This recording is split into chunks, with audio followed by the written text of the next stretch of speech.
Everyone, welcome back to our channel AD Maths Point. तो आज से हम इस चैनल पे साइंस की भी सीरीज स्टार्ट कर रहे हैं और इसमें हम धीरे धीरे साइंस के सारे ही टॉपिक्स को कवर करेंगे। अगर ऐसा कोई स्पेसिफिक टॉपिक है जिनके बारे में आपको जानना है तो आप कमेंट करके ज़रूर बता सकते हैं। तो आज हम जो पहला टॉपिक साइंस का लेने वाले हैं, बहुत ही बेसिक सा लेने वाले हैं। जब भी हम साइंस की बात करते हैं तो ये टॉपिक हमेशा आता है, वो है साइटोलॉजी।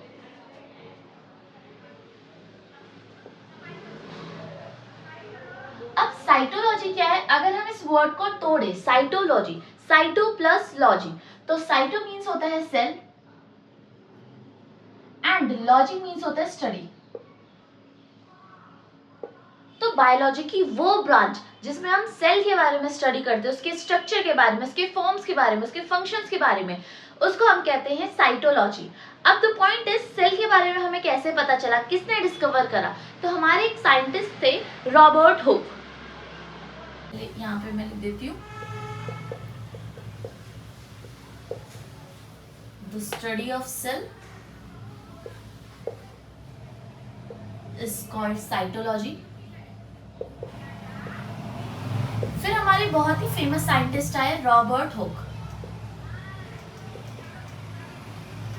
जिनने 1665 में सेल को देखा था। कहाँ पे? कॉर्क में, जो कि एक डेड सेल है। इन्हें इसके बारे में हमें बताया। उसके बाद एक और साइंटिस्ट आए हमारे, एंटोन वॉन लुवेनहॉक।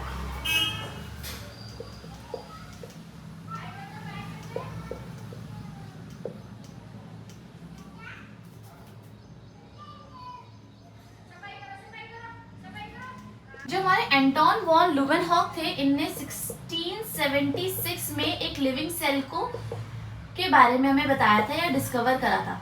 अब द पॉइंट इज, कहाँ डिस्कवर करा था? पॉन्ड में, इन स्पायरोगायरा। ओके, इसके बाद इसके साथ साथ इन्हें बहुत सारी और चीज भी डिस्कवर करी, जैसे कि आरबीसी के बारे में हमें बताया, प्रोटोजोआ के बारे में बताया। अभी आरबीसी क्या है, प्रोटोजोआ क्या है, ये हम आगे वीडियोस में जानेंगे। अब इसके बाद बहुत सारे साइंटिस्ट आए जिन्हें different different theories the, but commonly हम इनको ही कंसीडर करते हैं। इनके साथ हमारे दो और साइंटिस्ट थे, शेल्डन एंड स्वान।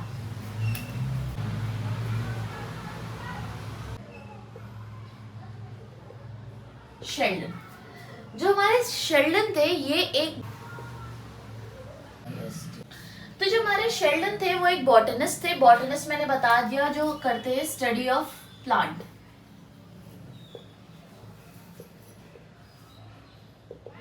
जिनने 1838 में हमें जो है प्लांट सेल के बारे में बताया।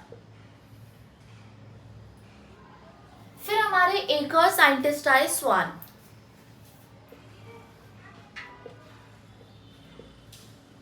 जो हमारे स्वान थे वो एक जूलॉजिस्ट थे।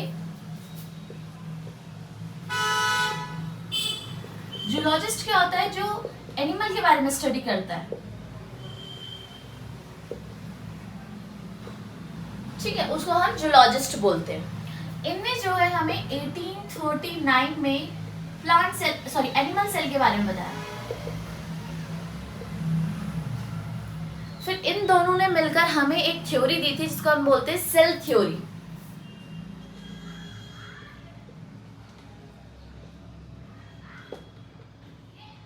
जो सेल थ्योरी होती है, ये हमें बताती है कि सारे ही ऑर्गेनिज्म जो है सेल से बने हुए होते हैं।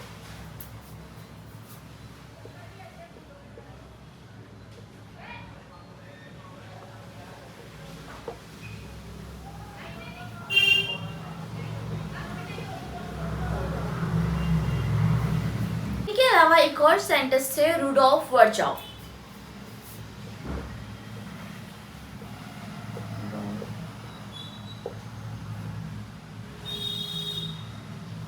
जिन्हें हमें बताया था कि जितने भी सेल हैं वो प्री एग्जिस्टिंग सेल से ही फॉर्म हुए। मींस हमारे पास एक सेल है, ये सेल जो है डिवाइड हुआ और हमारे दो सेल बन गए। फिर ये सेल डिवाइड हुआ, यहां से हमारे दो और सेल बन गए। इनका कहना ये था, all the cell are formed from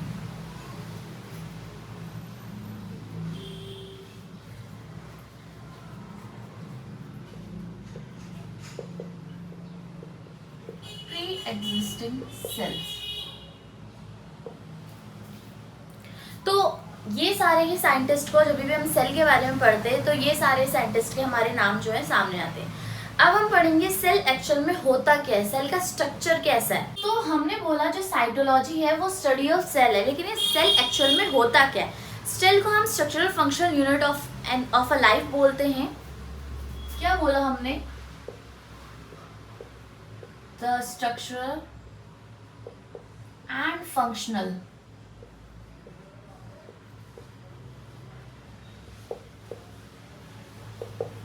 unit of life. इसका मतलब है कि जो सेल है उस या कह सकते हैं जो ऑर्गेनिज्म है वो सेल से बना हुआ होता है, चाहे वो ह्यूमन हो, प्लांट सेल हो, एनिमल हो, हर चीज जो होती है सेल से ही बनी हुई होती है। तो हमने भी पढ़ा कि जो हमारा सेल होता है वो structural functional unit of life होता है। सेल भी दो टाइप के होते हैं। जो एक कह सकते हैं कि ऑर्गेनिज्म है वो जो है या तो एक सेल से बना होगा या तो बहुत सारे सेल से कंबाइन होकर बना हुआ होगा। अगर मैं बोलूं उसको अगर एक सेल से बना है we call it unicellular, and अगर एक से ज्यादा सेल से बना हुआ है we call it multicellular.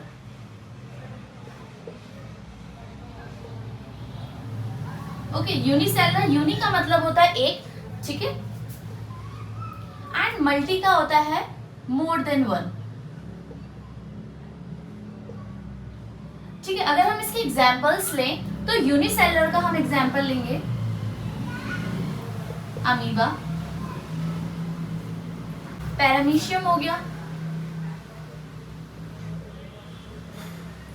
Euglena is also example of unicellular. ये एग्जाम्पल्स बहुत ज्यादा इंपॉर्टेंट है, तो आप अगर इनको याद कर लो तो बेटर होगा। आप इसका स्क्रीनशॉट भी ले सकते हो। मैं जस्ट ये कंप्लीट करके आप थोड़ा साइड हो जाओगे, आप स्क्रीनशॉट ले लीजिए। वहीं पर मल्टी सेलुलर आ गया तो इसका सबसे बेसिक एग्जाम्पल है हम ह्यूमंस।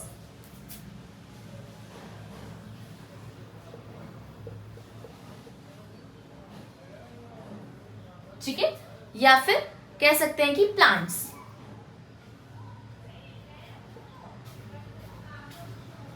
इसमें एनिमल्स भी लिख सकते हैं आप।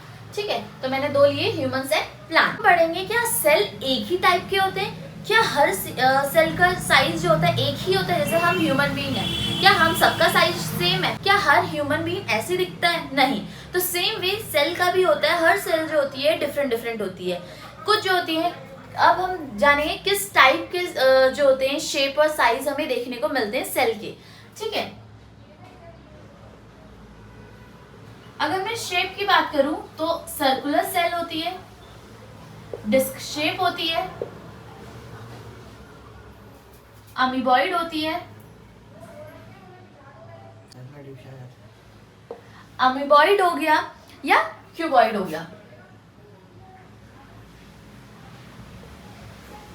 ओके, तो सेल जो होती है हमें बेसिकली चार शेप में देखने को मिलती है, सर्कुलर, डिस्क, अमीबॉइड या क्यूबॉइड। ओके, नाउ अगर मैं अभी आपसे कुछ बेसिक या स्टैटिक फैक्ट्स पूछूं तो क्या आप मुझे बता सकते हो? जैसे कि लार्जेस्ट सेल कौन सी होती है?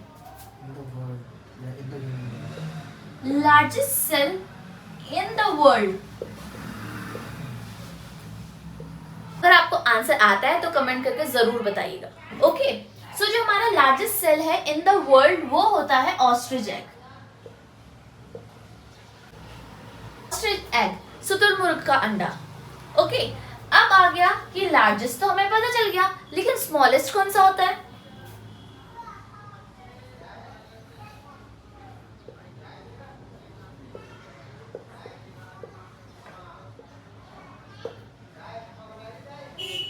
तो ये होता है माइकोप्लाज्मा।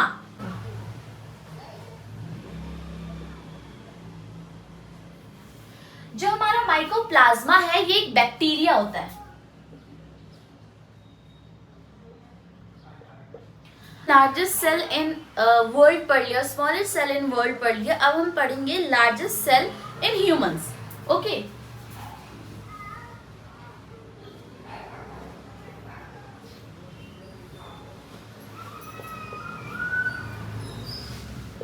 ह्यूमन की बात करें तो जो लार्जेस्ट सेल है ह्यूमन का वो है ओवा या एग।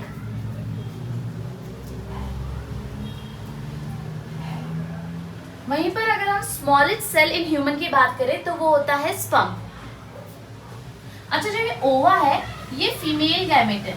ओके, ये जो रिप्रोडक्शन वाला चैप्टर पढ़ेंगे तो उसमें हम पढ़ेंगे ओवा और एग के बारे में।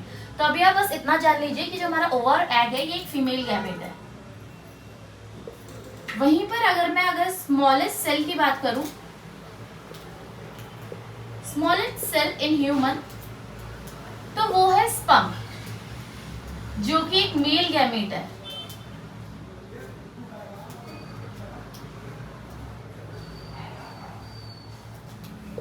ठीक है, हमने लार्जेस्ट पढ़ लिया, स्मॉलेस्ट पढ़ लिया।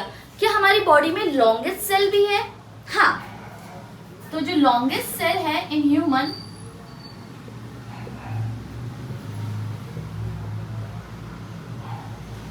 वो है नर्व सेल या न्यूरॉन।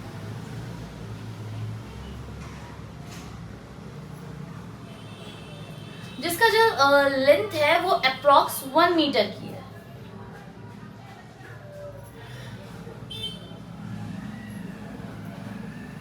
अभी तक हमने सेल के बारे में जो बेसिक नॉलेज होती है वो पढ़ लिया कि सेल क्या होता है, सेल थ्योरी क्या होती है, क्या किस साइंटिस्ट ने सेल को डिस्कवर करा था, living cell, dead cell, size और शेप पढ़ लिया हमने, और हमने टाइप्स भी पढ़ लिए, यूनिसेलुलर, मल्टीसेलुलर। अब जो सेल का जो मेन पार्ट है वो है structure of cell. Structure of cell हम पढ़ेंगे नेक्स्ट वीडियो में। अगर आपको ये वीडियो अच्छी लगी तो कमेंट में पार्ट 2 लिखिएगा, और तब तक के लिए like, share and subscribe our channel. Thank you.